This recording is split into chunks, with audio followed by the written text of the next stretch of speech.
गोविंदवासुदेव जगतपति देव तनियम कृष्ण त्वाम अहम शरणम गतः। अथ श्री अग्नि महापुराण द्विसप्त्याधिक त्रिशततमोऽध्यायः। यम नियमाः। अग्निरुवाच संसारतापमुक्त्यर्थं वक्ष्याम्यष्टाङ्गयोगकं ब्रह्म प्रकाशकं ज्ञानं योगस्तत्रैकचित्तता। चित्तवृत्ति निरोधश्च जीव ब्रह्मात्मनोपरः अहिंसा सत्यमस्तेयं ब्रह्मचर्या परिग्रहो यमः पंच स्मृतः विप्र नियमा भुक्तिमुक्तिदाः शौचं संतोष तपसी स्वाध्यायेश्वर पूजने भूता पीडा ह्यहिंसा स्याद् हिंसा धर्म उत्तमः यदा गजपदेन्यानि पदानि पथगामिनाम एवं सर्वं हिंसायां धर्मार्थमधिवीयते एवं सर्वं हिंसायां धर्मार्थमभिधीयते उद्वेगजननं हिंसा संतापकरणं तथा रुक्रतिः श्रोणितकृतिः पैशून्यकरणं तथा हितस्तस्यातिनिधेशश्च मर्मोद्घाटनमेव च सुखपाहुनुति संरोधो बधो दशविधा चासा यद्भूतो हितमन्त्यन्तं वचः सत्यस्य लक्षणम् सत्यं ब्रूयात् प्रियं ब्रूयान्यब्रूयात् सत्यं प्रियं प्रियं चानानृतं ब्रूयादेशधर्मः सनातनः मैथुनस्य परित्यागो ब्रह्मचर्यं तदष्टथा स्मरणं कीर्तनं केलिः प्रेक्षणं गुह्य भाषणं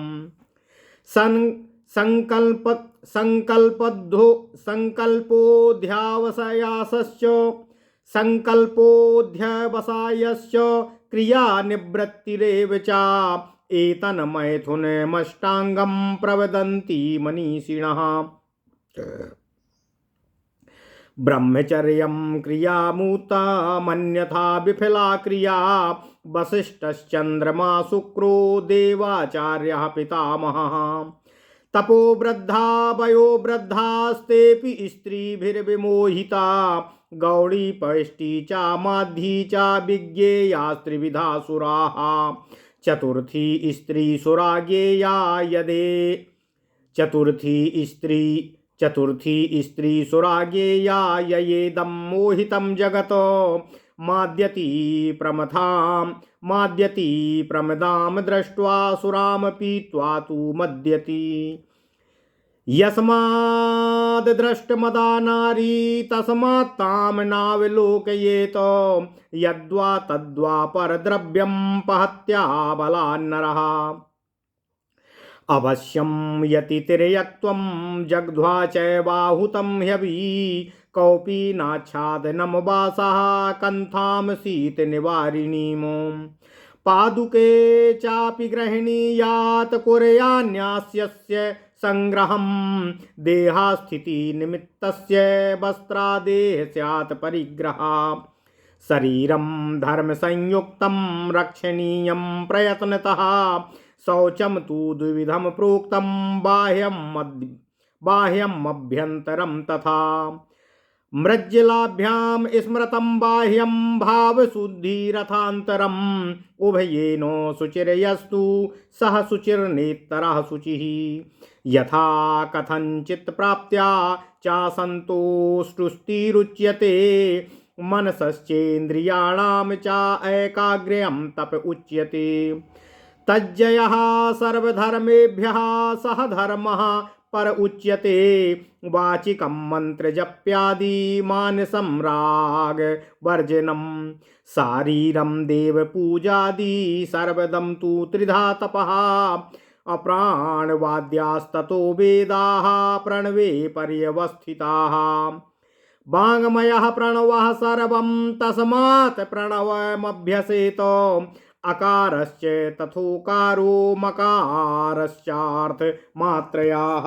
ओम नमः शिवाय, ओम नमः शिवाय, ओम नमः शिवाय। ओम नमो भगवते वासुदेवाय। ओम देवकी सुत गोविंद वासुदेव जगतपते देहि मे तनियम कृष्ण त्वाम अहम शरणम गतः। ओम नमः शिवाय। ओम नमः शिवाय।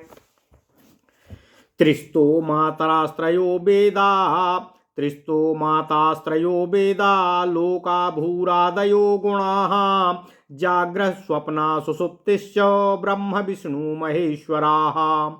ब्रह्मा विष्णुश्च रुद्रश्च स्कंद देवी महेश्वराः। प्रद्युम्नः सर्वासुदेवः सर्वमोङ्कारकः क्रमातो अमात्रो नष्टमात्रस्य द्वैतस्यापगमः शिवः। ओंकारो विदितो येन सा मुनिर्नेतरो मुनिः। चतुर्थी मात्रा गांधारी प्रयुक्ता मूर्धनि लक्ष्यते तत्तुरीयं परब्रह्म ज्योतिर्दीपो घटे तथा तथा ह्यत्पद्मनिलयं ध्याये नित्यं जपे नरः। प्रणवो धनुः सरो ह्यात्मा ब्रह्म तल्लक्ष्यमुच्यते। अप्रमत्तेन वेधव्यं सर्वातन्मयो भवेत्। एतदेकाक्षरं ब्रह्म एतदेकाक्षरं परम् एतदेकाक्षरं ज्ञात्वा यो यच्छति। एतदेकाक्षरं ज्ञात्वा यो यदिच्छति तस्य तत। छन्दोष्य देवी गायत्री अंतर्यामी ऋषि स्मृतः। देवता परमात्मास्य नियोगो भुक्ति मुक्तये भूरग्न्यात्मने हृदयं भुवः प्राजापत्यात्मने शिरः स्वः सूर्यात्मने च शिखा कवचमुच्यते। ओम भूर्भुवः स्वः कवचं सत्यात्मने तत्तोस्त्रकम्। विन्यस्य पूजये द्विष्णुं जपे द्वै भुक्ति मुक्तये जुहूयाच तिलाज्यादि सर्वं संपद्यते नरे। यस्तु 12 सहस्रं जपमन्वाहमाचरेत तस्य 12 परं ब्रह्म प्रकाशते। अणिमादिकोटिजप्यालाक्षात् सारस्वतादिकं वैदिकस्त्रान्त्रिको मिश्रो विष्णोर्वै त्रिविधो मखः। त्रयाणामीप्सितेनैको विधिना हरिमर्चयेत प्रणम्य दण्डवद् भूमौ नमस्कारेण योर्चयेत। सह याम गतिमवाप्नोति तं ताम क्रतुसतैरपि। यस्य देवै परा भक्तिर्यथा देवो तथा गुरो तस्य तै कथिता हिरार्था प्रकाशन्ते महात्मनः। ओम नमः शिवाय। ओम नमः शिवाय। ओम नमः शिवाय। ओम नमो भगवते वासुदेवाय। ओम देवकी सुत गोविंद वासुदेव जगतपते देहि मे तनियं कृष्ण त्वाम अहम शरणम गतः। ओम नमः शिवाय। ओम नमः शिवाय। ओम नमः शिवाय। ओम नमः शिवाय। अथ श्री अग्नि महापुराण 372वां अध्याय। अथ श्री अग्नि महापुराण 372वां अध्याय। यम नियम विचार। ओम नमः शिवाय। श्री अग्निदेव जी ने कहा, हे महामुनि वशिष्ठ जी, इस समय मैं आपसे अष्टांग योग का वर्णन करने जा रहा हूँ, जो जगत के त्रिविध ताप से छुटकारा दिलाने का मुख्य साधन है। ब्रह्मा को प्रकाशित करने वाला ज्ञान भी योग से ही सुलभ होता है। एक चित्त होना, चित्त को एक जगह स्थापित करना योग होता है। चित्त वृत्तियों के निरोध को भी त्याग कहते हैं। चित्त वृत्तियों के निरोध को भी योग कहते हैं। जीवात्मा ही परमात्मा में ही अंतःकरण की वृत्तियों को स्थापित करना श्रेष्ठतम योग है। अहिंसा, सत्य, अस्तेय, ब्रह्मचर्य और अपरिग्रह ये 5 यम होते हैं। हे ब्राह्मण वशिष्ठ जी, नियम भी 5 ही होते हैं जो भोग और मोक्ष को संप्रदान करने वाले होते हैं, जिनके नाम ये हैं शौच, संतोष, तप, स्वाध्याय और ईश्वराध्ययन या ईश्वर प्रणिधान। किसी भी प्राणी को कष्ट न पहुंचाना अहिंसा है। अहिंसा सबसे श्रेष्ठ धर्म है। जिस प्रकार राह चलने वाले अन्य सभी प्राणियों के पद चिन्ह हाथी के चरण चिन्ह में समा जाते हैं, उसी तरह धर्मा के सभी साधन अहिंसा के गतार्थ माने जाते हैं। हे वशिष्ठ जी, हिंसा के 10 भेद हैं। किसी को उद्वेग में डालना, किसी को संताप देना, किसी को रोगी बनाना, शरीर से रक्त निकालना, किसी की चुगली करना, किसी के हित में बाधा पहुंचाना, उसके छिपे हुए रहस्य का उद्घाटन करना, दूसरे को सुख से वंचित करना, अकारण किसी को बंदी बनाना या बंधन में डालना या संकट में डाल देना और किसी को प्राण दंड देना। जो बात दूसरे प्राणियों के लिए अत्यंत हितकर है वह सत्य है। सत्य का यही लक्षण है। सत्य बोले परंतु प्रिय बोले, अप्रिय सत्य कभी ना बोले। इसी तरह प्रिय असत्य भी मुंह से कभी ना निकालें। यही सनातन का मूल धर्म है। ब्रह्मचर्य कहते हैं मैथुन के त्याग को। मैथुन 8 तरह का होता है। स्त्री का स्मरण, स्त्री की चर्चा करना, उसके साथ क्रीड़ा करना, उसकी तरफ बुरी नियत से देखना, उसके लुक छिपकर उसकी बातें करना या सुनना, उसको पाने का संकल्प, उसके लिए उद्योग तथा क्रिया निवृत्ति, स्त्री से साक्षात समागम, ये मैथुन के 8 अंग हैं। ऐसी मनीषी पुरुषों का कथन है। ओम नमः शिवाय, ओम नमः शिवाय। अग्निदेव जी कहते हैं, हे महर्षि वशिष्ठ जी, ब्रह्मचर्य ही संपूर्ण शुभ कर्मों की सिद्धि का मूल साधन है। उसके बिना सारी क्रियाएं निष्फल हो जाती हैं। वशिष्ठ, चंद्रमा, शुक्र, देवताओं के आचार्य बृहस्पति तथा पितामह ब्रह्मा जी ये तपोवृद्ध और वयोवृद्ध होते हुए भी स्त्रियों के मोह में फंस गए थे। पैस्ट्री और माधवी, ये 3 तरह की सुरा समझनी चाहिए। इनके बाद चौथी सुरा स्त्री गौड़ी, पैस्ट्री और माधवी, ये 3 तरह की सुरा अर्थात मदिरा समझनी चाहिए। इसके बाद चौथी सुरा स्त्री है जिसने सारे जगत को मोहित कर रखा है। मदिरा को तो पीने पर ही मनुष्य मतवाला हो जाता है, परंतु युवती स्त्री को देखते ही वह उन्मत्त हो उठता है। नारी देखने मात्र से ही मन में उन्माद पैदा करती है, इसलिए उसके ऊपर दृष्टि न डालना ही उचित होता है। मन, वाणी और शरीर द्वारा चोरी से सर्वथा बचे रहना आस्तेय कहलाता है। यदि मनुष्य बलपूर्वक दूसरे की किसी भी वस्तु का अपहरण करता है तो उसको अवश्य ही तिर्यक योनि में जन्म लेना पड़ता है।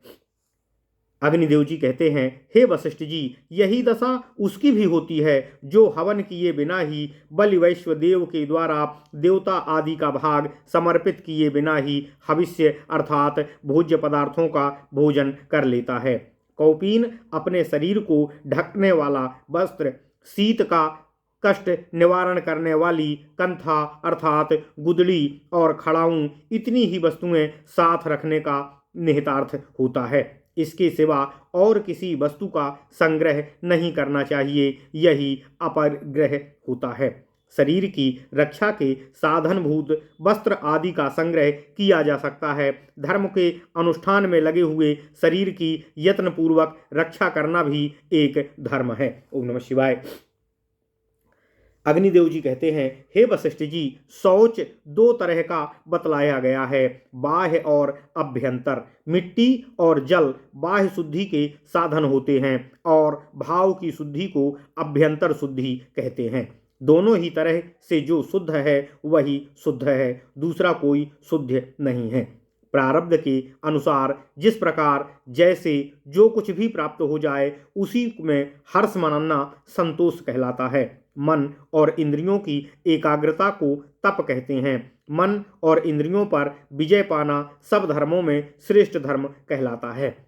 तप 3 तरह का होता है, वाचिक, मानसिक और शारीरिक। मंत्र जप आदि वाचिक तप होता है, आसक्ति का त्याग मानसिक तप होता है और देव पूजन में संलग्न होना शारीरिक तप कहा जाता है। यह तीनों तरह का तप सब कुछ देने वाला होता है। हे वशिष्ठ जी, वेद प्रणय से ही प्रारंभ होते हैं, इसलिए ओम नमः शिवाय, ओम नमः शिवाय, ओम नमः शिवाय, ओम नमः शिवाय।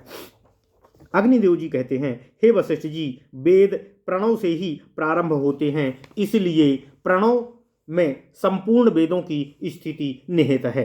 वाणी का जितना भी विषय है वह सब प्रणव है, इसलिए प्रणव का अभ्यास करना चाहिए। यह स्वाध्याय के अंतर्गत आता है।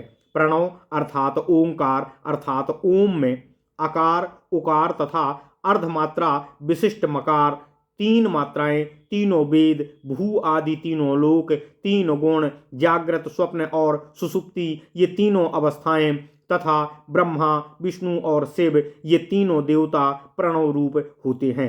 ब्रह्मा, विष्णु और रुद्र, स्कंद, देवी और महेश्वर तथा प्रद्युम्न, श्री और वासुदेव, ये सब क्रमशः ओंकार के ही स्वरूप हैं। ओंकार मात्रा से हीन अथवा अनंत मात्राओं से युक्त है। वह द्वैत की निवृत्ति कराने वाला तथा शिव स्वरूप है। ऐसे ओंकार को जिसने जान लिया वही मुनि है, दूसरा नहीं। प्रणव की चतुर्थी मात्रा जो अर्धमात्रा के नाम से प्रसिद्ध है, गांधारी कहलाती है। वह प्रयुक्त होने पर मूर्धा से लक्षित होती है। हे वशिष्ठ जी, वही तुरीय नाम से प्रसिद्ध परब्रह्म है जो ज्योतिर्मय है। जिस प्रकार घड़े के अंदर रखा हुआ दीपक वहां प्रकाश करता है, जैसे ही मूर्धा में स्थित परब्रह्म भी अंदर ज्ञानमयी ज्योति को विकीर्ण करता है। मनुष्य को मन से हृदय कमल में स्थित आत्मा या ब्रह्म का ध्यान करना चाहिए और जिह्वा से सदा प्रणव का जप करते रहना चाहिए। यही ईश्वर प्रणिधान होता है। प्रणव धनुष है, जीवात्मा बाण है तथा ब्रह्म उसका लक्ष्य कहा जाता है। सावधान होकर उस लक्ष्य का भेदन करना चाहिए और बाण के समान उसमें तन्मय हो जाना चाहिए। यह एकाक्षर प्रणव ही ब्रह्म है। यह एकाक्षर ही परम तत्व है। यह एकाक्षर ब्रह्म को जानकर जिस वस्तु की इच्छा करता है उसको उसी की प्राप्ति हो जाती है। इस प्रणव को देव गायत्री छंद है, अंतर्यामी ऋषि है, परमात्मा देवता है तथा भोग और मोक्ष की सिद्धि के लिए इसका विनियोग किया जाता है। अग्निदेव जी कहते हैं, हे वशिष्ठ जी, इसके अंग न्यास की विधि इस तरह है। ओम भूः अग्न्यात्मये, ओम भूः अग्न्यात्मने हृदयाय नमः।